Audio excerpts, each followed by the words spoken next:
What is going on, everybody, and welcome back to the greatest combat sports and culture show in the entire universe, the Fight Podcast. I'm your host, SERG Vicente, and you know what today is, man. Yes, it's not Wednesday, but it's still all things boxing. And you know, I brought up wrong side. I got my boy with me, my brother with me, and I'm in his city. What is going on to the man, the myth, the legend, B-Cam? Brother, what it do?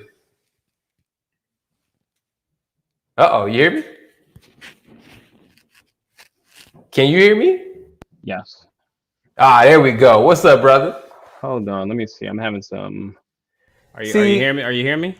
I hear you fine now, man. Look, I gave this man an epic intro. I hyped it up for him, and then when I said your name, what's up, bro? You disappeared. What's good? As soon as you said my name, I got a notification about my mic, and I really didn't know what was going on. So my computer's crashed. Well, look, I use my work computer. I found I'm getting a new computer. That's like the most exciting news in my life right now. They finally refreshing our computers. And I'm going from an Air to a Pro. I'm going from an Air to a Pro, so it's like a huge increase in performance. So yeah, random topic. Well, thank you. It's been a while. Hey, absolutely, it's been a while, man. And you know what? I'll be honest with you. I'd be remiss to talk about this, but I had to bring you on for two reasons. One, brother, I'm in your side of the country, man. I'm in your neck of the woods, so I had to bring you on. And two, we have to talk about the two biggest athletes in combat sports today, Logan and Jake Paul. It doesn't suck to say that's true. That's exactly what it is.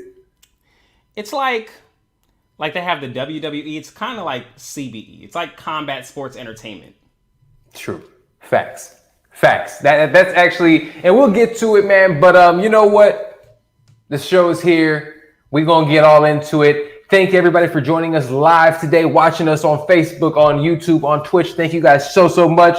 Everybody who has been joining and supporting the show, we appreciate you guys. You know, check us out everywhere podcasting is available. Apple, Google Play, Spotify, SoundCloud, Stitcher. You can also check us out at thefightpodcast.com. So, on today's menu, we're going to go ahead and talk about the event that was the biggest combat sport event of the weekend. We're talking about Floyd Mayweather versus Logan the Maverick Paul. That entire card will break it down. We'll talk about Jarrett Hurd, what happened with him and his opponent. Did he squeak out a win, or was it something we didn't expect?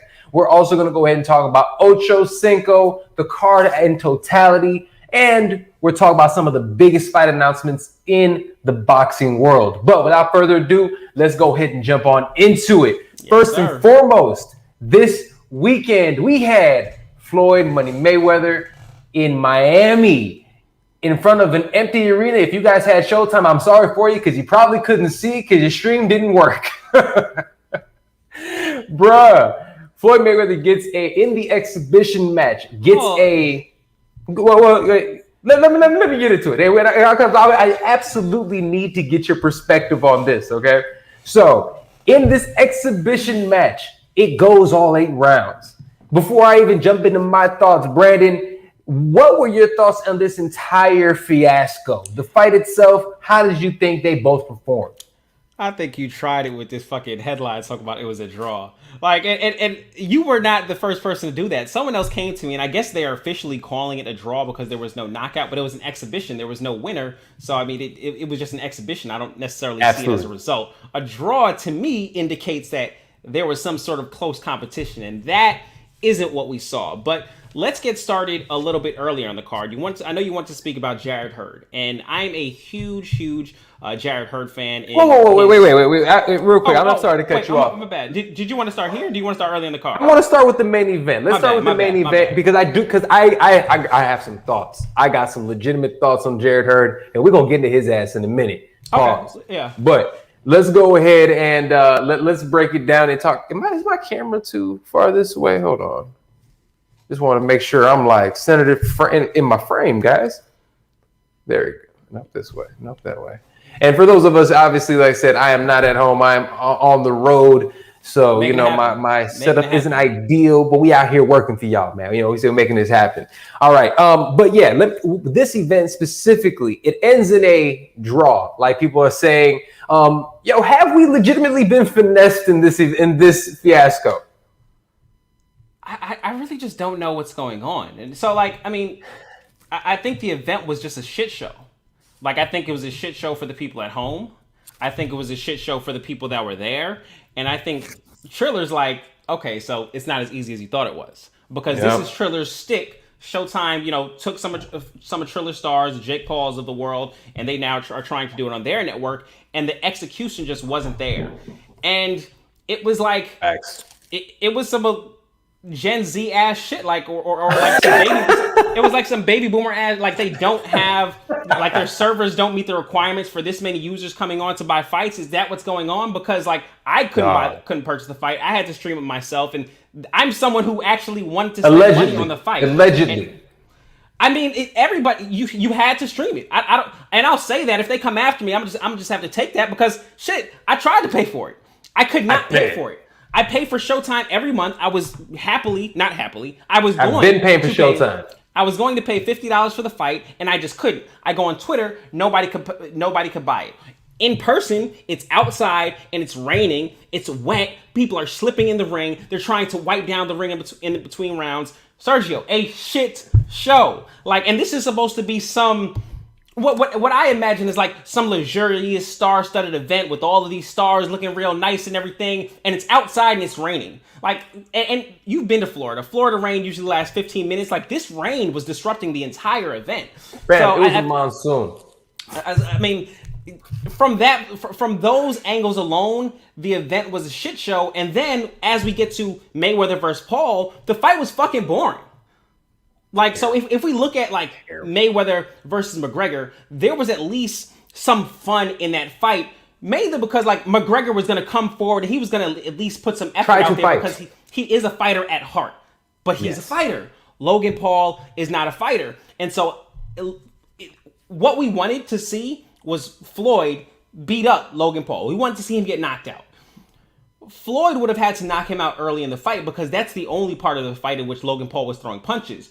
Once he stopped throwing punches, he was able to use his side to just grab on Floyd every time Floyd closed the distance on him. The ref didn't do anything to combat that, which he should have. But what are you going to do? Deduct the point? He's not going to stop the fight. He's not going to stop the fight off of holding, but he does need to admonish him in some way, shape, or form for holding because that kind of ruined the fight for a lot of people. If he wasn't holding, Floyd likely would have been able to get more shots off. And at least for an event that was a shit show, you would have got some satisfaction at the end. Because in my opinion, when I was watching Floyd after the fight, Floyd was not happy. I'm pretty sure he wanted that stoppage as well. He looked like he was doing his normal Floyd media training. Let me ask you Floyd this, got like 12 words that he says in interviews. And, he was like, he's a good fighter, better than I thought. But I believe Floyd wanted that knockout as well. And he was disappointed in himself. Well, if that's the case, and this is what I have to ask, and honestly, at the end of the day, I have a couple more questions to ask within this realm. But okay, well, let me say this, because if that's the case, why didn't Floyd go to the body, right? So it's making me feel as if he's a smart enough boxer. He's been in this game long enough that he understands what he has to do to get a fighter out of there, especially somebody that he feels is gassing.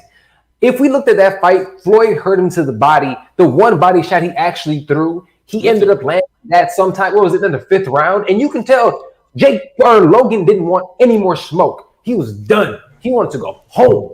But Floyd just continued to carry him.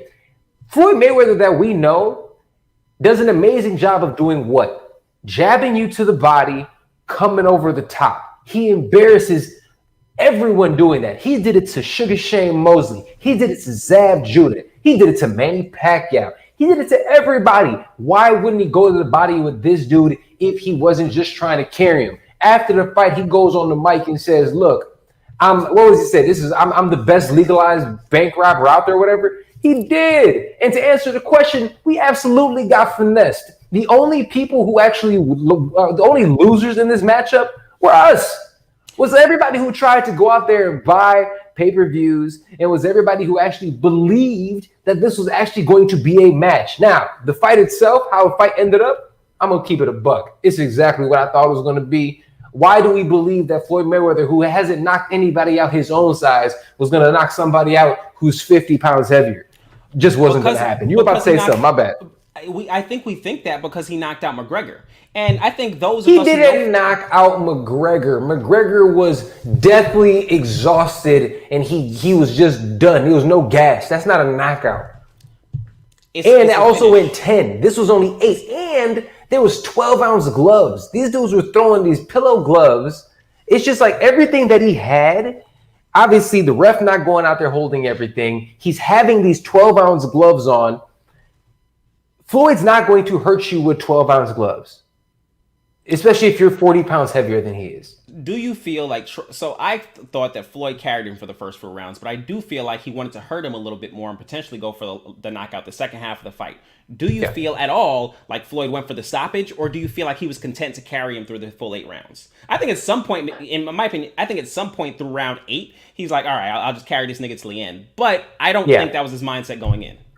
I generally believe that. I think rounds 4, 5, 6, I think he kind of tried to get him out of there, but Jake did everything in his power just to hang on and survive. And let me say these numbers really quick. There were only 73 shots landed in this entire fight, people. That's why the guru said that this fight was boring. 73 punches landed the entire fight. And here's another thing, too. For those of us who said Jake Paul, people are like, Jake Paul is like, oh, you beat Floyd Mayweather 50-1. Fam, he landed 13 punches. That's like us saying Adrian Broner beat Manny Pacquiao. It doesn't happen that way. You need to throw punches to win. Here, I'm going to change the subject slightly because that kind of goes into what people are asking about. In your opinion, who is the real winner of this matchup? And here's the thing. I want you to take everything into account. I want you to take the X's and O's, what happened in the squared circle, but I also want you to take the show itself. Who won the night?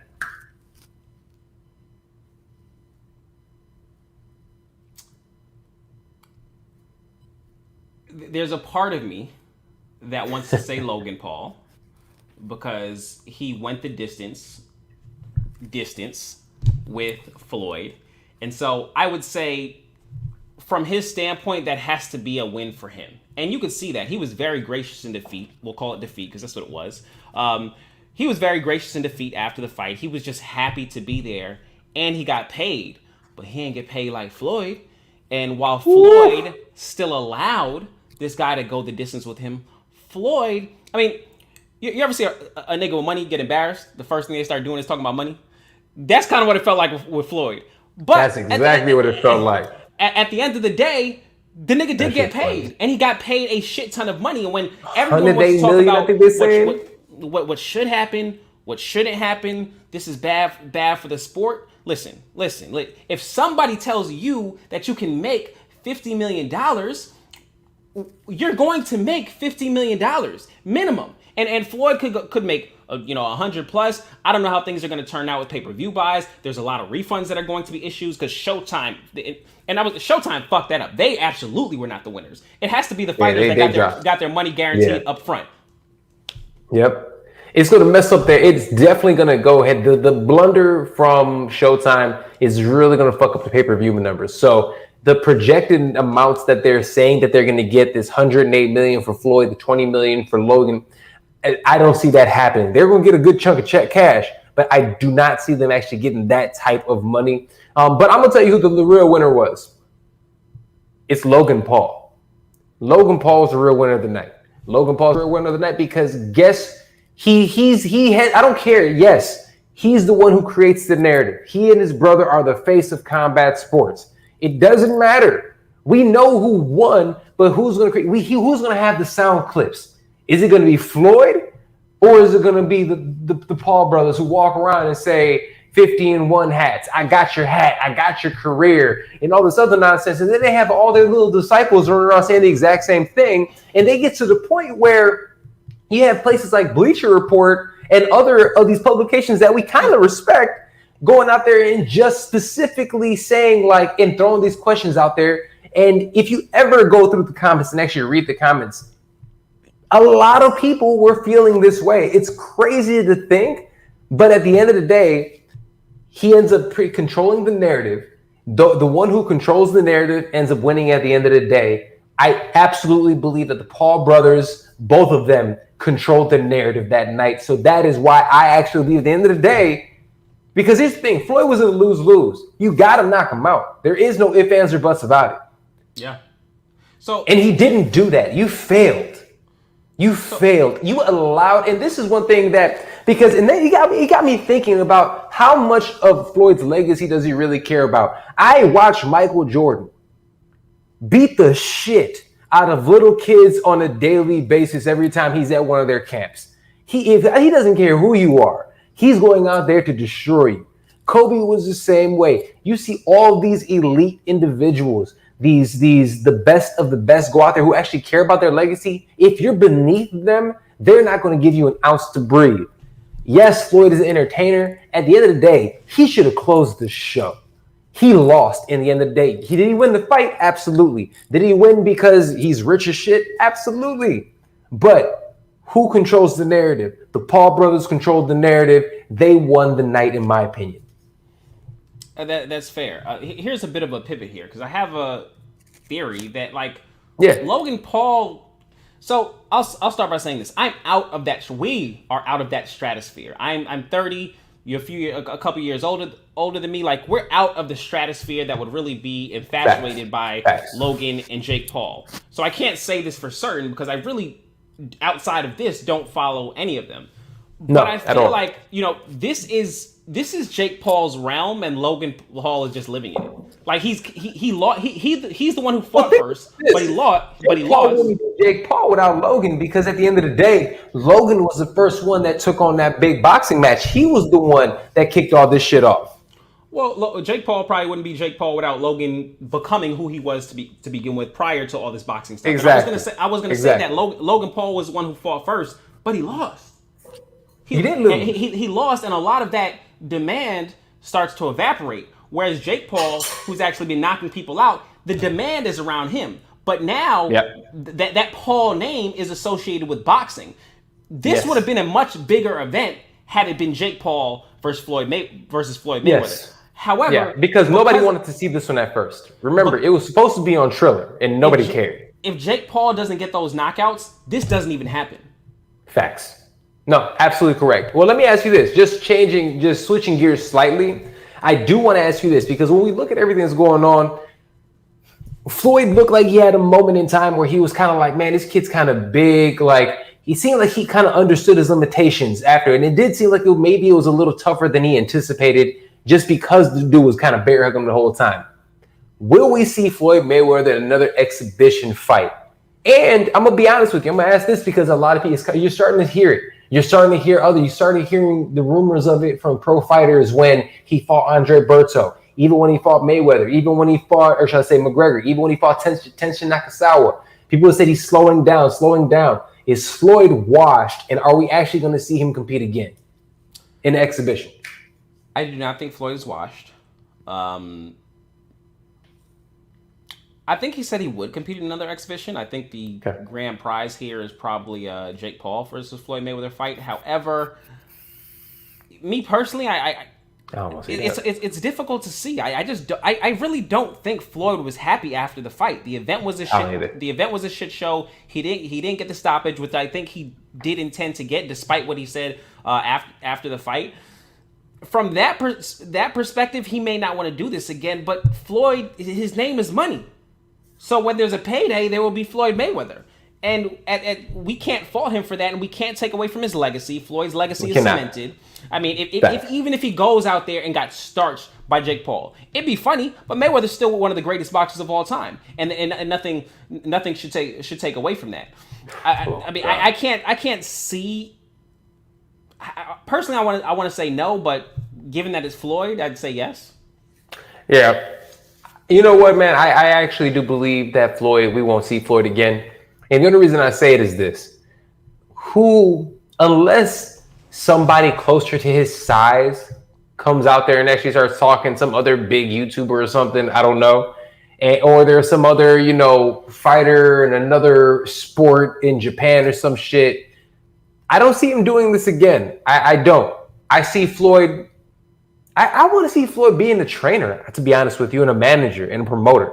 I think Floyd can keep his name in the realm of boxing and still make a shit ton of money by promoting, managing fighters, and training fighters. I would like to see more of that from Floyd more than anything else. Shit, I want to see more of Floyd talking about the girl collection or whatever the fuck strip clubs he has. I'd rather watch him do something like that than watch him get back in the ring.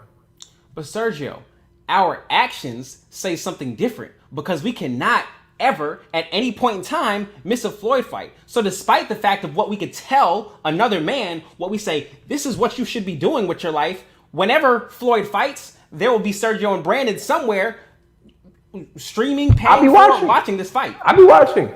I will absolutely be watching. Now, I will say this. They did a decent job of trying to put some legitimate talent on this card. So let's go ahead and kind of start talking about the rest of the card itself. You brought up somebody specifically. We're not going to talk about my man and his the other one. Why am I blanking my man's name? Yeah. We don't have to talk about Bottle Jack and his fight. He fought a cab driver, people. He got him out of there. His opponent that he was supposed to fight, I'm not even going to talk about it. Pissed hot for every steroid there is, so it is what it is. Well, I'll say I think he wants to move up. I'm a Badu Jack fan. I think he wants to move I am too. I love Badu Jack. I think he wants to move up to cruiserweight, but he was like, from what I've I've for heard, his third belt. What I've heard, he was like, nah, bro, I got to get that one back. And I felt like he had to get that one back because I feel like he's a better fighter than Jean Pascal at this point in his career. Absolutely. And I don't necessarily feel like he was robbed of a win, but it was a very close decision that could have gone either way. So I was happy that this rematch got set, and it was probably the best fight on the card. The first fight was a barn burner, and this was going to deliver. So unfortunately, with 4 different steroids, we don't have to spend any more time on it. But shout out to Badu Jack just because he's a dope dude. Yeah. So disappointed that that happened because that was absolutely the fight that I think most looking forward to. But let's go ahead and talk about the other one. Jared Hurd, the former 154-pound champion, loses to Luis Arias via split decision. I'm going to be honest with you. I didn't have that split decision. I had Luis Arias winning this fight convincingly. Brandon, what were your thoughts on this matchup, man? Because I'm going to be honest with you. I cannot, forget it. I'm going to kick it off. And tell me if I'm wrong. I could not be more disappointed in Jared Hurd. Because Jared Hurd seems like, and granted, he's had some personal issues, and like we don't have to talk about that, but he had some things going on in his family, so maybe that attributed to certain things. I'll preface my statement by saying that. But what I'm also going to go ahead and say is this. I've always said this, and I am going to be harsh to him. Jared Hurd possibly has the worst fight IQ that I've ever seen. Jared Hurd blocks punches with his face. That is how he has defense. He just eats them.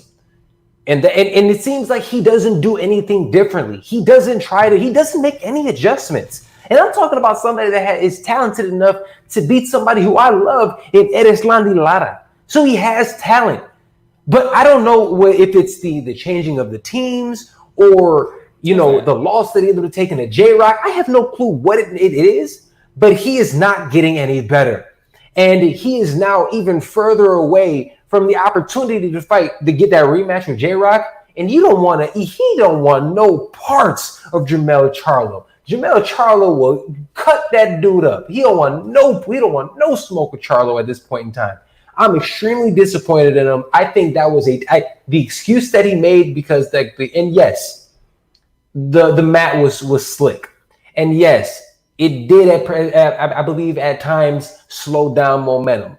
But it doesn't negate the fact that you gave away the first 5 rounds. Yeah, you came on strong for 2, but then you pretty much lost the rest of the fight. It was, I cannot be more disappointed in a fighter than I am in Jared Hurd after that abysmal performance that I watched. That shit was ass. Okay. Yes. Agreed. If you tell Jared Hurd that someone's going to throw a right hand, he'll probably put his face out there and get hit by it. I like Jared Hurd. And me too. You say that he gave away the first 5 rounds. Fair. But that's pretty... That even a prime Jared Hurd is giving away the first 4 rounds. He can't. That's what I'm saying. He hasn't evolved at all. His fight IQ is not great. He's always he only knows to fight one way, After he lost that fight to J-Rock and he switched trainers, I believe he went with K. Coronman. I'm not sure if that was still his trainer for this fight, but they tried to change him. And I think Jarrett Hurd has done the work in the gym, but that's not the fighter who he is. You have guys that have fine-tuned these skills over, careers that last 10 and 20 years. He's just trying to bring skills into his repertoire that he just does not know. And even a guy like Luis Arias, he's going to be able to exploit those because those have not been there.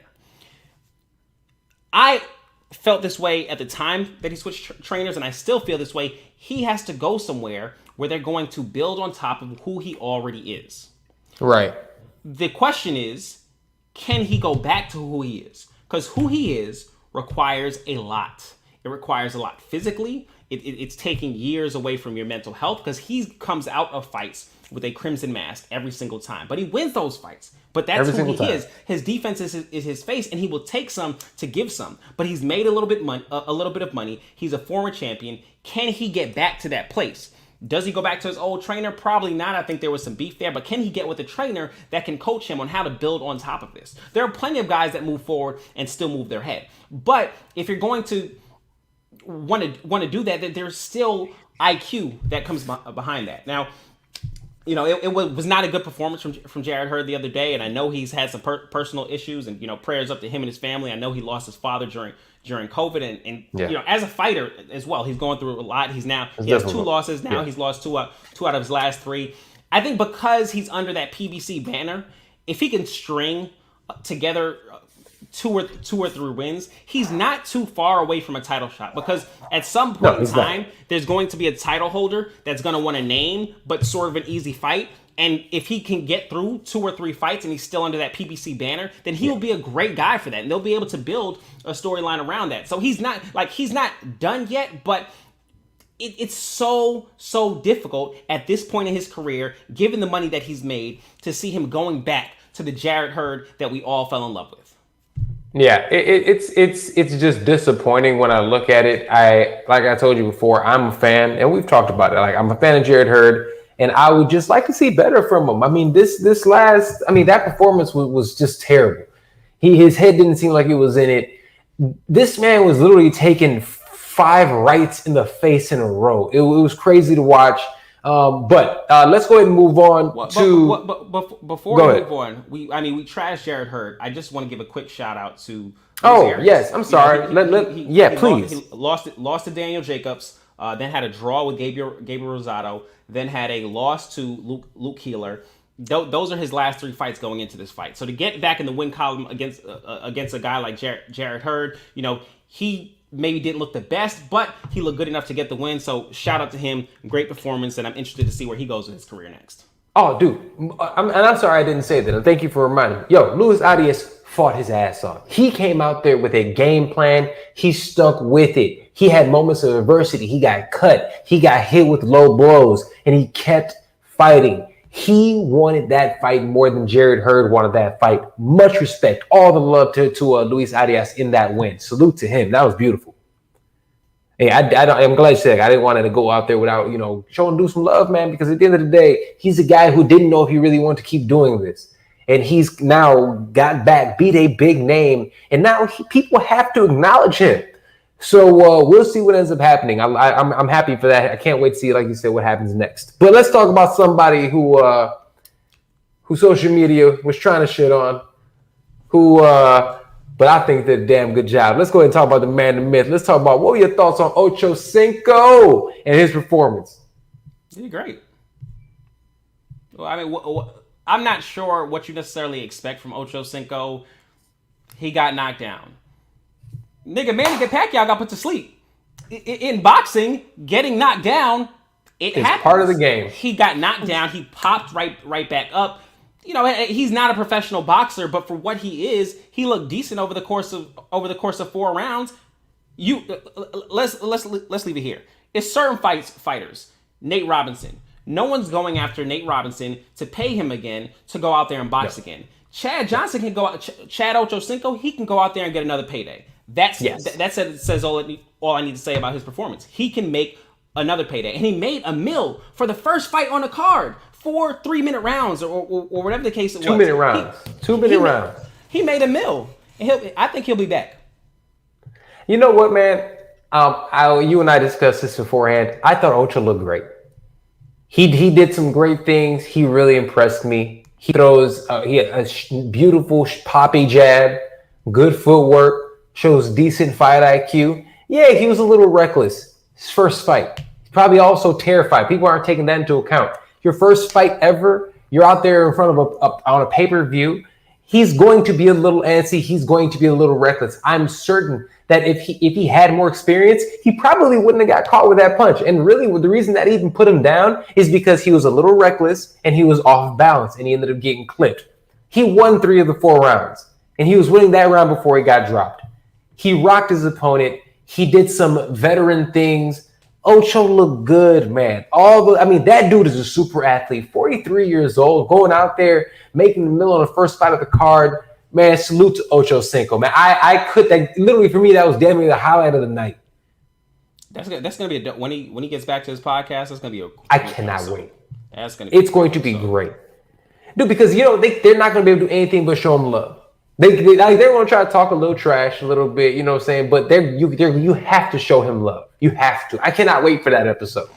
If you want to troll him, then go ahead and troll him. But keep in context where he's coming from. I mean, absolutely, he's out there in a fight half naked. That's a very foreign world for a lot of people. In front of all these people, we're not in a gym. So no, dude, and he dropped 20 pounds to do it. He got in good shape. He took it seriously. Ocho was eating vegetables, and we all know he a McDonald's only type of guy. You know what I'm saying? So he took this very seriously, and he looked great doing it, man. Salute to OCHOCINCO. All right. For everybody who's watching live right now on Facebook, on YouTube, on Twitch, I appreciate you guys for following the Fight Podcast. We love you guys. We have a couple more things we got to get to. Because we're talking about the 2 biggest individuals in combat sports. Now let's talk about the biggest promotion in boxing. Triller is back. And Triller's going to go out here, and they've actually done something that I didn't anticipate. They signed the legend, HBO's very own, Jim Lampley. Triller signs Jim Lampley, and his first event is going to be the Triller event with Teofimo Lopez. What is the significance of this? On a scale of 1 to 10, how big of a deal is this? Well, Lampley has an E in it, for one. Whatever. But outside of that, how big of a deal is this? Not a big deal. Hey, broadcaster don't make the fight. I mean, I love to hear Jim Lampley, but I mean, the type of events that they're promoting, how does Jim Lampley fit into that? I'm really just happy to have Jim Lampley back on the mic. He really is an amazing boxing broadcaster. And a lot of these HBO guys, HBO ended and they go... That way? No, that ain't it either. A Y at the end. Okay, see. There we go. Okay, I wasn't totally... All right. See, I had to get it right. I felt bad. Yep. There we go. And it's a lot of these guys, Roy Jones, Jim Lampley, a couple other ones, they just want a vacation. I want you back. So I'm happy that Jim Lampley is back in boxing. I'm happy that they get a guy like Jim Lampley to call Teofimo's fight, who is Absolutely. He's in a legitimate boxing match. But where he fits in the grand scheme of what Triller is doing since Jake Paul signed with Showtime, I'm not really sure. I don't think there's much of an outlook beyond what they're doing. But the statement that came out from Jim Lampley, he seems to be pretty sold on the direction that they're going in. I think it's a great signing for them. But what it means in the overall in the grand scheme and the audience that they're targeting, not much, in my opinion. No, I'm with you. I'm with you. I'm more intrigued than anything else. But I'll absolutely be watching the fight with Teofimo Lopez. And once that fight does come up afterwards, we'll judge your commentary. So, and real quick, I like to say this. As much as I love Jesus and Mero, I did not like them doing commentary for this. I don't like the sideshow type. What was that? I couldn't hear. Fucked up stream and shit. I could not hear. And I love Jesus and Mero. I love Jesus and Mero. Gang. I'm a big Jesus and Mero. Listen to the pod and everything. Bodega high. You cannot have individuals commentating on fight sports that don't understand fight sports, because all they end up doing is shitting on fighters. And then it's like they're just shitting on fighters and they're really making a mockery of the sport. that's not the representation. That's not what you should want out there, being the mouthpiece for your sport, because all you guys are doing is again, you're taking combat sports, and people aren't gonna take it seriously, man. You got to do better than that. And I don't like when they're doing that. I think it's tasteless, and it's just like you have somebody. It's like motherfuckers want like one mixtape tour for like professional fights.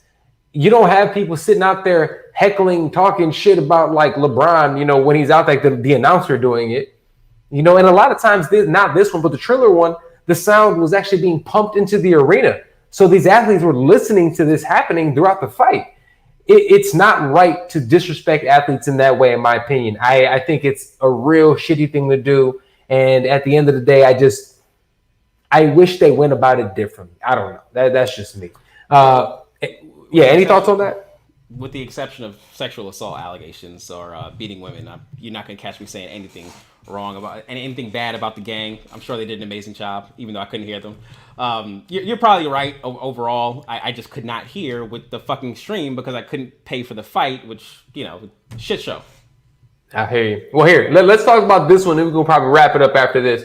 But big news coming out. There's finally some movement at welterweight in this prima donna division. We finally got Errol Spence fighting Manny Pacquiao. Initial thoughts, initial reactions of this matchup and the announcement of this matchup. Initial reaction, like, this division you said it moves so slow, and the top names make it so hard for guys like Virgil Ortiz, who just agreed to terms with Kowalowski's Mean Machine. Yes, Virgil Ortiz and Jaron Ennis to advance their careers. But this is a step in the right direction. This was huge, shocking news out of left field. Not even out of left field. Absolutely. Like it was from another city, another This shit was state. from the bleachers. We were talking about Pacquiao and Crawford in talks a few months ago. Then we heard that those fell apart. We have no word for Pacquiao. We hear rumors of Spence fighting Ugas. We were not excited about that. This is huge. This is what we wanted. Somehow Al got Spence it done. what's it called? Fighting Ryan Garcia. They were talking about Pacquiao fighting Ryan Garcia even. The right fight got made. Because this was the fight that they wanted to build to after the Mikey Garcia fight. As you can remember, Pacquiao was in the ring. They said they would fight, but they say a lot of shit in boxing. Boxing's in a box. It's happening. I'm super excited. I don't care how old Pacquiao is. This is huge for Spence. This is still huge for Pacquiao to be doing this at his age. This is not a fight that you want to miss. It's going to be an amazing atmosphere in Las Vegas. I believe that's August 24th, 21st. And I can't say enough about this fight. Manny Pacquiao taking the challenge at his age. Errol Spence getting a chance to unify another one of the belts. I mean, it's a good fight for boxing. The passing of the torch. Supposed to be a passing of the torch, if you would. I definitely would not take any of that for granted. I'm excited. I am so excited. And this was like, we're let down so many times in boxing. We hear reports, we see Crawford in talks with Pacquiao, and we're expecting, okay, shit, it might happen. Does the deal get done? We heard nothing, and the deal was just fucking done. Gangster. Yeah, no, I love it. It was gangster. I love the way it was done. They handled it beautifully. It's a fight that I actually want to see. It's going to give Errol Spence's resume after this, because I fully anticipate Errol Spence to win this fight, and I believe he wins in a pretty dominant fashion. But it's going to give his resume is going to look so good. And at the end of the day, it's going to make it impossible for Terrence Crawford to negotiate the bigger percentage. Errol Spence absolutely has to be the A side against Terrence Crawford after this, because look at his resume. He's one of the only guys in the top 10 that actually has fought consistent elite fighters. And with Manny Pacquiao on his side, is going to really prove that he is a pay-per-view draw. People are going to buy this fight. Terrence Crawford has no negotiating power. He's going to take whatever Errol Spence gives him. And I'm just being very honest.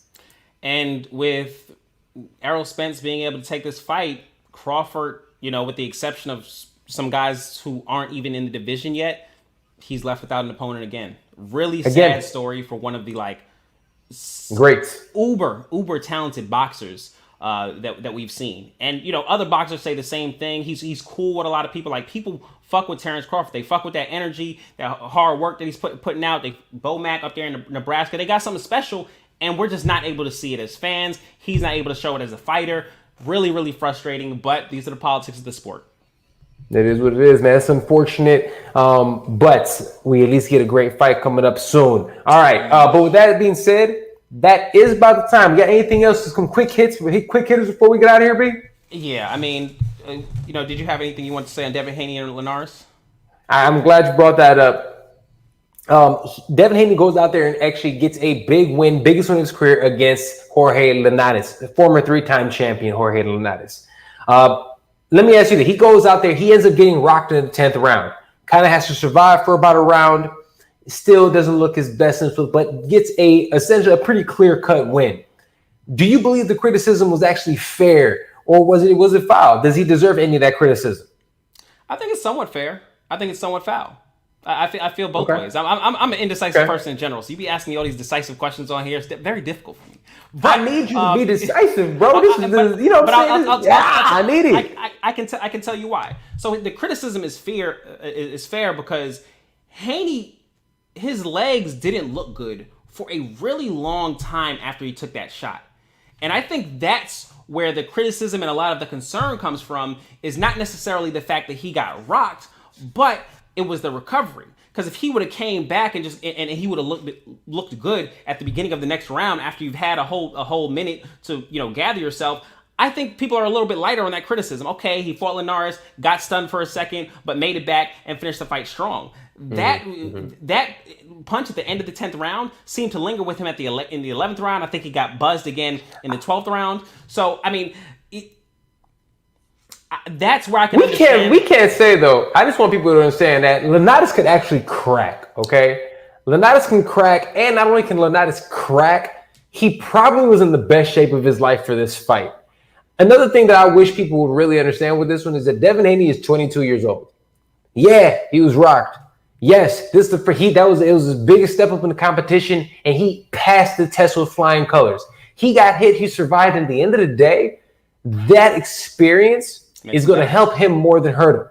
So for me, I think it's foul because, and this is why I think all the YouTube nonsense and things are just ridiculous after half the time, because when you really think about it, dog, it's boxing, combat sports. You get hit, people get dropped, people get rocked. It's a part of the game. It doesn't mean you're weak. It doesn't mean you're trash. It just means you got caught, because guess what? The other person's throwing punches at you too.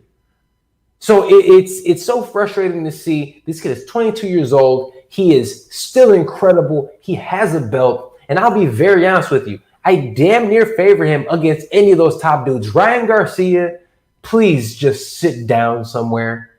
Relax. Like, seriously. Relax. I don't need to hear you talk right now, okay? You ducked this man. And I don't say that type of shit often. He ducked. He ducked this man. He ducked him. Oh my gosh, I'm happy you said it, because I could take off on this. He go ahead, because I was about to go. I believe the fight. I believe the fight against who was the guy that he was fighting? Fortuna. I believe the fight against Fortuna was a WBC eliminator, where Ryan Garcia was the number one contender or number one ranked or the mandatory for Devin Haney. He could have mandatory. He could have easily taken the fight against Devin Haney. He just went in another direction, and then he tried to fight Manny Pacquiao, dude. I don't mind that he pulled out of the fight due to mental issues. That's where we are in society. Things do happen, and it's a very serious issue. But to be I'm not talking about that. I'm not talking about that. But to be dealing with that and then be talking shit on top of that as if you didn't just pull out of your fight. Like, hold on. Deal with your mental anxiety before you talk about who you're going to knock out, and you're talking about knocking out the guy that you fucking ducked. No. And I mean, bruh, he got hurt by Jorge Linares. You got dropped by Luke Campbell. Luke Campbell is not known for his power. Luke Campbell don't got no power. Linares is known for Linares dropped Lomachenko, people. Like, Linares got hands. Here's what I'll say about Haney. I feel like Linares never really looked pressed to win that fight. He looked fine with showing up and putting on a good performance, but he didn't look pressed to win. And so I can see that. You put someone across from Devin that is pressed to win that fight, and Devin has to take that long to recover while you have a dog that's actually coming after you. I think that's where the concern and the criticism comes from. Okay. Overall, I think this makes Devin Haney better. I think it was a great performance by an up-and-coming fighter. Really putting in context that the man is just 22 years old. That's ridiculous. That is ridiculous. But he did show he can take a punch, because that wasn't the only shot that he took. He was still able to move. He got wobbled, but he was still able to move his leg. And he stood in the pocket. He did that because he was answering critics that he could actually fight on the inside. And he proved that he could fight on the inside. So what you're telling me now is that Devin Haney can fight on the outside. He can also fight on the inside. Where does this kid have holes? So you got to get this kid some respect. He's 22, people. I would say his mid-range. Okay, I can see that. All right, I can concede to that. You're right. That's a range at which Linares dominates. And I don't think he necessarily dominated. But that's why he could end up. This is why that was great. You think that kid's not going back to the drawing board, seeing that, and be like, okay, and fixing that hole? I guarantee you that hole gets closed up. He's that type of kid. Yeah. I love it, man. But check it out. That's about time we got today, man. Guru, I appreciate you, my brother. It's been a good one. What's it called? Let everybody know we've been talking about a couple things we're going to do together and get us more content, getting some more solid boxing content. So keep your eyes and ears open for that, but we're going to get that out there for you. But we will absolutely see this brother next Wednesday for our All Things Boxing episode right here at the Fight Podcast. Brother B, thank you so much for joining us on the show, man. Any closing remarks, any closing thoughts, any closing topics you want to jump on right fast? I'm a lover of all things sports. And so with my closing comments, I will shout out Simone Biles, who won something pretty significant in the gymnastics world pretty recently, just proving that she is the overall GOAT. The GOAT. And Shelly Ann Fraser Price, I believe is her full name. Mm-hmm. Yeah, Shelly Ann Fraser Price ran at 34 years old. She was a woman out of Jamaica, ran a 10.6 seconds in the 100-meter dash, which... For me, I mean, there's still a chance for the kid. I'll have to look at her times historically, because that was that's a run at 34 years old. Your body for the 100-meter dash, 34 years old. Only person faster than her in history is FloJo, who in track circles people are definitely side-eyeing. In track circles, people definitely side-eye that run she had, because the times that she put up were just ridiculous. So, I mean, say what you want about FloJo. Shelly Ann Fraser Price is one of the fastest women in history. Amazing at her age. This will be leading up to a showdown with the American Sha'Carri Richardson in this year's Olympics. I cannot wait for that. So, closing remarks. I can't wait for that. I love it. A bit of a different wrinkle there, but type of shit I'm looking forward to in the Olympics this year. And I thought it was pretty interesting. They got that kid, Keyshawn Davis, maybe his name is. I may be off there. He actually went pro over the last year because, niggas need money and shit. But he was supposed to be on the Olympic team last year. They still let him go on the Olympic team because they pushed it back a year. That's fucking dope. Good for them. I like that. I'm glad they were able to do. I mean, shit, they let NBA niggas in the Olympics. It's about time they start making some wrinkles for everybody else. But all right, love you guys. This is all we got for the show, man. This is episode 290. Yo, we almost had 3 bills.